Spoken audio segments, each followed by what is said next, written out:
Vous connaissez sûrement la gravure et la découpe laser, peut-être même que vous avez déjà une machine en votre possession. Personnellement, ça va en choquer certains, mais je n'ai jamais été attiré par ça.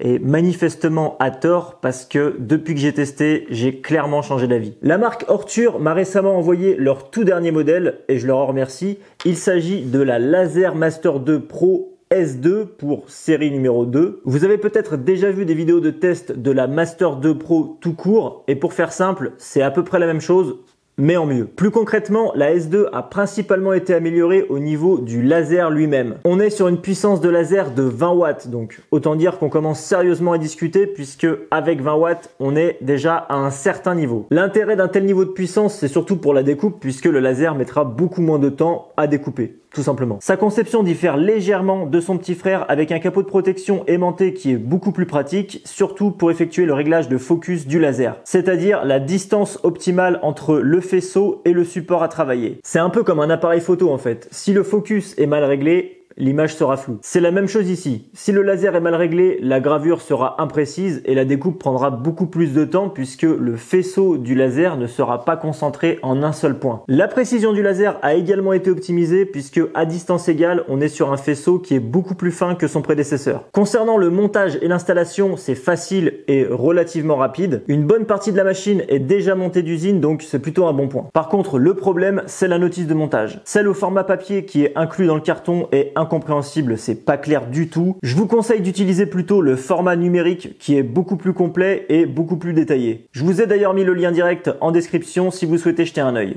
Une fois le laser correctement monté, il faut passer à la partie 2 qui est la partie logicielle. Et il y a des surprises de ce côté-là. Vous avez le choix entre deux logiciels, soit Laser GRBL, soit Lightburn. Alors, GRBL, c'est gratuit, mais ça ne fonctionne tout simplement pas. De base, il manque certains boutons indispensables au bon fonctionnement qu'il faut télécharger et installer à part, ce qui n'est déjà pas très pratique, mais le problème, c'est qu'on ne peut juste pas les installer. J'ai malheureusement été dans l'incapacité d'ouvrir le fichier compressé car l'archive était endommagée. C'est assez dommage. La deuxième option, c'est donc le logiciel Lightburn. Vous avez 30 jours d'essai gratuit et ensuite c'est environ 50 € pour acheter la licence. Franchement, il y a pire. Et là, pour le coup, on est sur un vrai logiciel ultra complet et relativement intuitif, même sans suivre les tutos vidéo qui sont présents sur leur site. Une fois le logiciel installé, le laser branché et relié à votre ordinateur via USB, on peut commencer à tester. Et ça, c'est presque un alexandrin, je crois.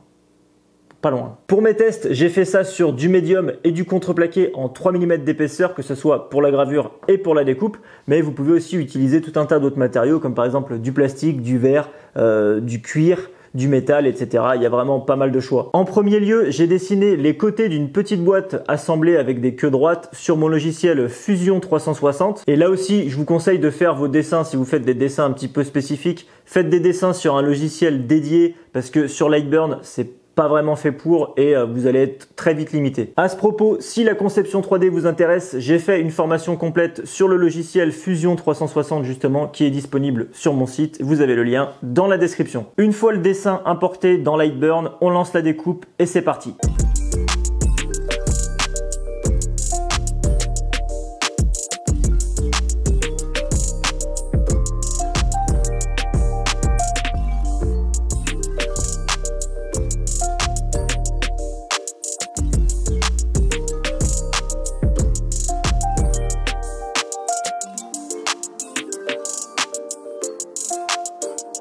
Pour la gravure, c'est encore plus facile. La seule difficulté, ça va être de trouver les bons réglages entre la puissance du laser, la vitesse de déplacement et le nombre de passes en fonction de la nature du matériau que vous voulez graver. Attention au laser par contre, ça pardonne pas. Pour filmer, j'ai retiré la protection pour qu'on puisse mieux voir le faisceau en action, mais de votre côté, laissez-le toujours en place et portez les lunettes de protection qui sont fournies. Même s'il n'est jamais directement dirigé vers vous, le laser peut réfléchir sur le support et vous brûler la rétine en une demi-seconde.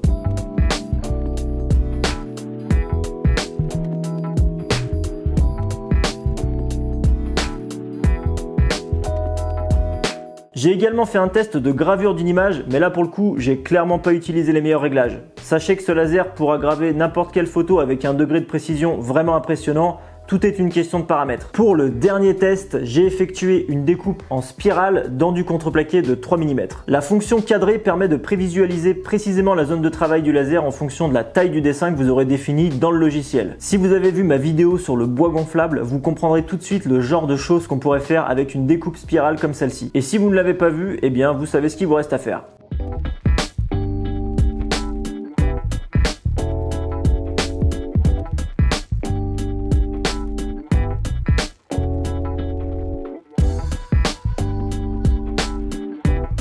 Ce graveur laser embarque plusieurs protections liées à la sécurité, notamment le risque d'incendie parce que c'est un laser, donc ça chauffe et ça brûle. Et une de ces protections, c'est un détecteur infrarouge qui est situé juste ici sur la carte mère. Le problème, c'est qu'il est extrêmement sensible et que juste le fait d'ouvrir la fenêtre suffira à le déclencher et à stopper le laser dans sa progression. Pour éviter ce genre d'ennui, utilisez la commande $261 = 0 dans la console du logiciel Lightburn, ce qui aura pour effet de désactiver le détecteur. Attention, cela dit, si vous le désactivez, veillez quand même à garder un œil sur le laser bien sûr pour éviter tout problème. Pour le réactiver, entrez simplement la commande $ avec un X majuscule dans la console. En conclusion, je dirais que ce laser c'est vraiment une petite merveille sincèrement, surtout que là à l'heure où je tourne cette vidéo, on est sur un prix promo aux alentours de 400 € au lieu de 550. Et pour ce niveau de qualité, je pense que vous aurez du mal à trouver mieux. On est sur un laser relativement puissant avec une surface de travail de 400 par 400 mm, ce qui laisse quand même pas mal de possibilités. Une chose hyper intéressante que je n'ai pas mentionnée, c'est aussi le fait que ça soit mobile. Parce qu'en fait, vous avez une surface de 400 par 400 mm, ok, sauf que vous pouvez déplacer votre laser et le poser par exemple au milieu d'un plateau de table que vous fabriquez. Si vous voulez faire une gravure personnalisée dessus, vous pouvez le faire sans problème. Si vous souhaitez commander ce graveur laser, je vous ai bien évidemment mis un lien dans la description, donc n'hésitez pas à aller jeter un œil. J'espère que cette vidéo découverte vous aura plu. On aura l'occasion de revoir notre ami le laser dans de futurs projets, je pense, parce que ça ouvre vraiment un monde de possibilités énormes. N'oubliez pas de vous abonner et d'activer la petite cloche. On se retrouve très bientôt pour de nouvelles aventures. Je vous souhaite une excellente journée et je vous dis à très bientôt.